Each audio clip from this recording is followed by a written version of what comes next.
আরে বাপু, তোমাক খুঁজে খুঁজে পাগল হয়ে আছি, তুমি এখানে বসে লইছাও। আরে বাপু, এবার আমি চেয়ারম্যানের দাঁড়াইছি বাপু, ভোটটা আমাকে দিয়ে। আচ্ছা কাকা, আমি তো ভোট দিতে পারি। আমার একটা শর্ত আছে। কে গো বাপু, তোমার আবার কি সত্য? আচ্ছা কাকা শোনেন, শর্ত হচ্ছে এই, আপনার মেয়ের সাথে আমাকে যদি বিয়ে দেন তাহলে ভোট দিতে পারি, তাছাড়া বাপু আমি ভোট দেবো না। তুই কি করলি? তুই চেয়ারম্যানের মেয়ে বিয়ে করবো আমি? আমার সাথে বিয়ের কথা হওয়া রয়েছে। তুই হচ্ছে ভোট দিস দিস না দিস না দিস, তোর ভোট আমার লাগবে না।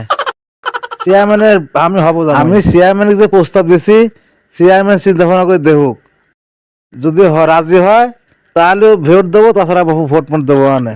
আর চেয়ারম্যান সাহেব, আমার বাড়িতে কিন্তু 50টা ভোট, আপনি চিন্তা ভাবনা করে দেখেন। আরে বেটা শালা, চেয়ারম্যানের মেয়ের সাথে আমার বিয়ের কথা হওয়ার আছে, নির্বাচনের পরে হচ্ছে চেয়ারম্যানের মেয়ের সাথে আমার বিয়ে।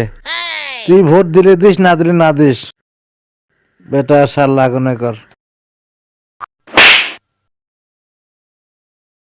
এই শালা বে শালা, কার সাথে কিভাবে কথা কওয়া লাগে তুই জানিস নি? আরে বাবু, কিছু মনে করে না, শালার শালার বুদ্ধি হলে না। চলো যাই। দেখ শালা, চেয়ারম্যানের মেয়ে কেমন করে লয়া লাগে দেখ। আরে বাবু চলো তো, বাবু ভোট দিলে সব আমাকেই দিবে।